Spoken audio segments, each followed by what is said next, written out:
Olá pessoal, tudo bem? Como é que estão? Gente, eu quero falar com vocês hoje sobre dois conceitos do Jung que são muito interessantes e muito confundidos: arquétipo e imagem arquetípica. Eu tenho visto as pessoas usarem o termo arquétipo como se fosse imagem arquetípica. Então tem uma confusão aí no sistema, tem uma confusão no entendimento dos termos, e é sobre isso que eu quero falar com vocês hoje. Vamos lá?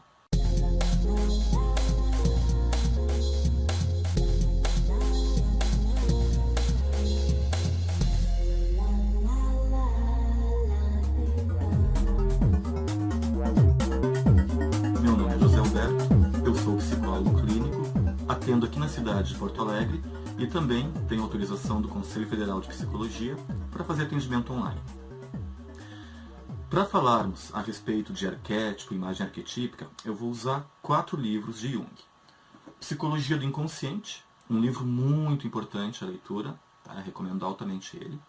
Interpretação Psicológica do Dogma da Trindade, Resposta a Jó, e Os Arquétipos e o Inconsciente Coletivo, que eu não tenho ainda o livro impresso, mas eu estou com ele aqui aberto o PDF, então eu tenho ele em PDF por enquanto. A partir de 1913, o Jung vai falar sobre arquétipo em praticamente todos os livros dele, ou trazendo a função do arquétipo, ou um conceito mais elaborado do arquétipo. Enfim, ele sempre se refere aos arquétipos ao longo de sua obra. A primeira coisa que você tem que entender é que o Jung ele sempre é muito claro e muito transparente na construção da sua psicologia, das suas teorias.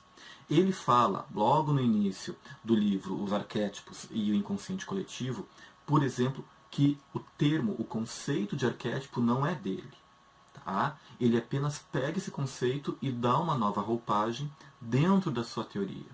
Ele vai citar, eu tenho aqui aberto, esse trecho aqui eu vou depois colocar aqui embaixo na descrição do vídeo para vocês lerem, e seria interessante vocês terem a oportunidade de lerem o livro Os Arquétipos e o Inconsciente Coletivo, que tem quase 500 páginas, né, e é um estudo muito profundo. Então ele vai falar, por exemplo, que o termo arquétipos já se encontra em Filo Judeu, um filósofo grego, como referência a imago Dei no homem. Em Irineu também, onde se lê, o Criador do mundo não fez essas coisas diretamente a partir de si mesmo, mas copiou-as de outros arquétipos. E ele vai citar Dionísio Areopagita, que é um outro filósofo, vai citar Santo Agostinho, e vai citando aqui vários momentos do pensamento humano em que a palavra arquétipo surgiu, ou que um conceito que dá a entender que seja o de arquétipo foi surgindo através do estudo de outros autores, de outros pensadores da humanidade. Então, a primeira coisa que tem que ficar claro: o conceito de arquétipo não é de Jung. Ele apenas pegou esse termo, concatenou a ideia de vários pensadores e deu uma roupagem que se adequasse à sua psicologia. Aqui no livro Psicologia do Inconsciente, no parágrafo 104, o que Jung vai falar para nós? Ele vai falar que os arquétipos são imagens primordiais, são as formas mais antigas e universais da imaginação humana. Ele vai falar que os arquétipos, aqui nesse livro, são carregados de sentimento, pensamento e têm como que vida própria. Entendam como quiserem. São independentes, mais ou menos como o conceito de almas parciais que já aparecia lá nos sistemas filosóficos e gnósticos antigos. Então, o que este livrinho tão pequenininho traz para nós de informação? Os arquétipos são carregados de emoções e de pensamentos de todos os seres humanos que passaram pelo planeta Terra, são independentes e têm como que vida própria. Ainda no Psicologia do Inconsciente, um pouquinho mais para frente, lá no parágrafo 109, ele vai falar que ele deduz, o Jung, que são sedimentos de experiências constantemente revividas pela humanidade ao longo dos séculos. Então, conforme diversas pessoas vão tendo o mesmo tipo de comportamento, elas vão carregando o arquétipo de energia psíquica com emoções e pensamentos que vão trazer aquela repetição de comportamento. Então imagina, todos os seres humanos fazem sexo, ou a grande maioria da humanidade fez sexo ao longo de sua existência. Né? O arquétipo é carregado dessa energia e deste comportamento.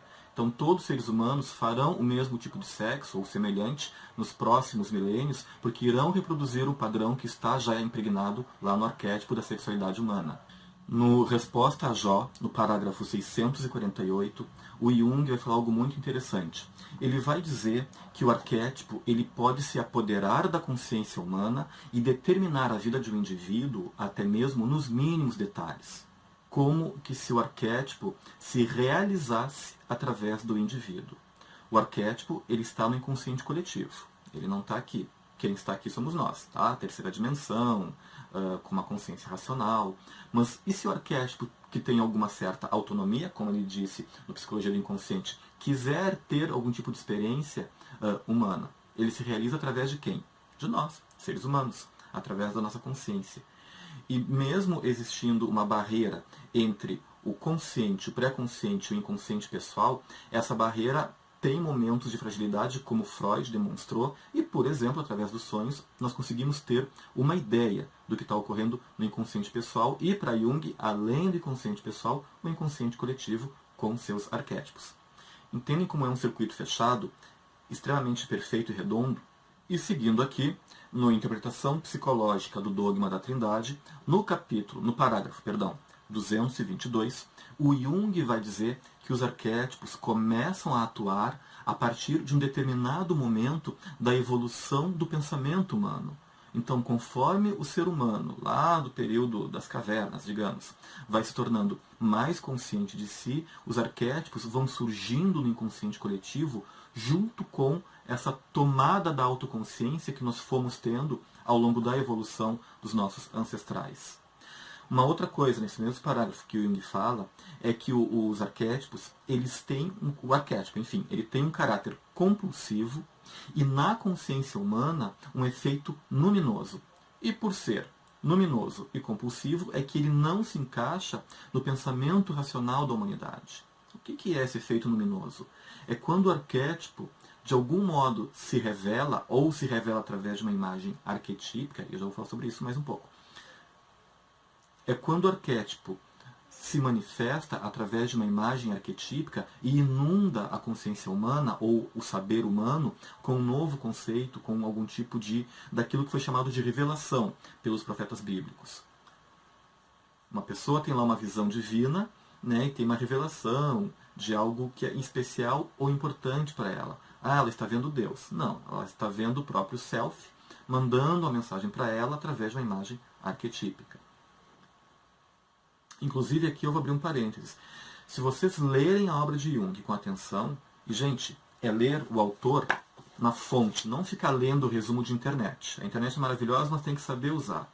Quando você lê o autor na fonte, você vai ver que Jung não era místico, esotérico, mago ou bruxo. Quando você lê toda a obra de Jung, como eu venho fazendo, você vai se dar conta que ele refuta tudo aquilo que é chamado pelas religiões de experiências místicas e espirituais. Para Jung, todas essas experiências místicas, espirituais, são experiências do self, do psiquismo humano, que são trazidos para a nossa consciência por uma determinação do inconsciente, através de mecanismos complexos, para nos permitir ir em frente de um modo mais completo. Até porque para Jung, a razão de ser da consciência e do psiquismo é o processo de individuação. É nos tornarmos, no final de tudo isso aqui, um ser completo, integral. Por quê? Para Jung, nós não somos seres integrais, somos seres fragmentados por um conjunto de eventos que aí teria que explicar no outro vídeo. Ok? Fecha parênteses. Bom, já entendi então que o conceito de arquétipo não é de Jung, ele toma esse conceito e vai dar-lhe uma roupagem de acordo com a sua teoria, e já vi aqui mais ou menos algumas características dos arquétipos que Jung nos traz. Tá, e de modo prático, como é que nós nos relacionamos com os arquétipos? E é aí que entra a grande confusão que muita gente vem fazendo entre o conceito de arquétipo e de imagem arquetípica.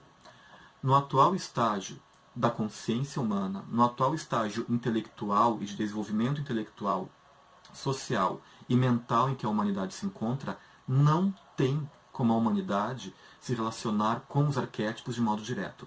Nós enlouqueceríamos, usando aí um termo popular. Ok, sou psicólogo, loucura não existe, tá bom, já sei disso, mas estou usando um termo mais simples para que todos possam entender. Se você ou eu víssemos um arquétipo em sua pureza, e ele é energia psíquica pura, víssemos ele sem nenhum filtro, nós enlouqueceríamos. Ou, para usar um termo mais técnico, a gente psicotizaria, dissociaria a consciência, enfim, ficaríamos todo errados. Tá? Então não tem como, nesse momento. Mas o arquétipo, em alguns momentos, ele quer nos conduzir para algumas coisas que ele decide que é mais interessante para nós. Como é que ele faz isso? Ele faz isso através de imagens arquetípicas. E é aí que entra a questão. Como é que o arquétipo se relaciona com a humanidade e a humanidade se relaciona com o arquétipo através dessas imagens arquetípicas? E aí que vou dar um exemplo. Vamos pensar nas religiões. Já que todos entendem de religiões, né, ou vivenciam ou conhecem alguma coisa, vamos usar esse conceito, esse exemplo, porque ele é mais simples para todo mundo.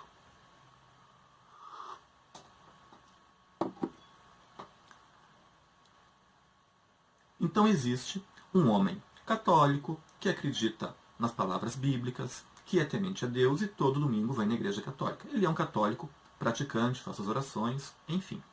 E esse homem está passando por grandes dificuldades na sua vida. Está brigando com a esposa, os filhos não estão indo bem no colégio ou estão doentes, o trabalho está correndo o risco de perder o emprego. Enfim, ele está com um conjunto de problemas que faz ele se sentir oprimido, sem uma saída, né? E ele faz lá então uma oração e pede ajuda a Deus. Uma bela noite, esse homem pode ter o seguinte sonho. Está caminhando por uma estrada escura, com feras querendo pegar ele, tem um precipício do lado da estrada, a escuridão está se batendo sobre ele, demônios vêm tentar atacá-lo, e no meio disso aparece a imagem do Arcanjo Miguel. Eu vou colocar aqui para vocês verem. Essa imagem tão conhecida. O Arcanjo Miguel empunhando uma espada em chamas, afastando as feras, iluminando o caminho, combatendo os demônios e conduzindo esse homem por essa estrada escura em segurança até o seu destino. Ponto. Digamos então que existe agora um outro homem. Um homem adepto das religiões afro-brasileiras, que são tão conhecidas de todos. Aqui no Rio Grande do Sul tem o Batuque, lá na Bahia tem o Candomblé. E no meio disso tem a Umbanda, por exemplo. Então, este homem, praticante das religiões afro-brasileiras, também está passando por dificuldades semelhantes às do primeiro caso, se sentindo oprimido, sem saída, e ele faz lá uma oração e pede ajuda aos orixás. Esse homem, ele pode sonhar que está andando por uma estrada muito escura, que tem um precipício do lado, com feras tentando atacá-lo e demônios vindo para machucar-lhe. E no meio disso, aparece o orixá Ogum, empunhando sua espada, afastando as feras, afastando os demônios e guiando esse homem até o outro lado dessa estrada escura. Ponto. Tanto o Arcanjo Miguel quanto o orixá Ogum são imagens arquetípicas que estão sendo alimentadas por um mesmo arquétipo. Então, nós deduzimos que exista um arquétipo de guerra, de luta, de invencibilidade e de bravura, que não se relaciona diretamente com a humanidade. Ele precisa de uma ponte. A ponte são as imagens arquetípicas criadas em diversas culturas. Então, o Arcanjo Miguel, o Orixá Ogum, o Deus Ares, o Deus Thor, são imagens de guerra, de conquista, de bravura e de luta, alimentadas pela mesma energia arquetípica, pelo mesmo arquétipo, que se manifesta de diversos modos, com diversas roupagens, em diversas culturas. Essa é a grande diferença entre arquétipo e imagem arquetípica. O arquétipo é o conceito puro, ao qual nós não temos acesso. E ele se manifesta na consciência humana através de imagens arquetípicas. Ponto. Os arquétipos, eles são os mantenedores de padrões e de formas para toda a humanidade. Tá? Um exemplo mais simples. Todos os homens humanos, todos os machos da raça humana, possuem barba e bigode. Uns mais, outros menos. Um tem a barba escura, lisa, outro tem a barba encaracolada, enfim, mas todos os homens vão ter barba. Isso é um padrão, alimentado por um arquétipo. Não, Alberto, isso é alimentado por um gene, ok? Só que esse gene físico, ele é alimentado por um arquétipo. Se você mudar o arquétipo, que é a matriz, você pode mudar em termos genéticos uma configuração que muda o padrão do corpo humano. Isso é teoria, ok? Ok, teoria, mas é mais ou menos por aí que a gente vai raciocinando. Tudo o que diz respeito ao comportamento humano e as características humanas, ou animais, ou vegetais, estão relacionadas a matrizes. Essas matrizes que organizam o padrão de existência na Terra são chamadas por Jung de arquétipos. E é só para a gente ter uma ideia. Bom, já entendi então que o conceito de arquétipo não é de Jung, é de outros pensadores que ele foi concatenando na sua obra. Já entendi a diferença entre arquétipo e imagem arquetípica. E agora, ok, mas de que modo que eu uso isso na clínica? Bacana saber do arquétipo, né? Mas para que serve? Como é que eu vou me relacionar com isso? Como é que isso vai ser útil para mim na prática clínica se eu oriento então o meu trabalho a partir do conceito junguiano? Então, isso é um assunto para um próximo vídeo. Se gostou desse aqui, se inscreve no canal, deixa um like no vídeo e, em breve, nós vamos falar sobre qual a utilidade, então, da compreensão do conceito de arquétipo e de como utilizar isso na prática clínica junguiana. Tá? Eu sigo tomando meu café e até lá.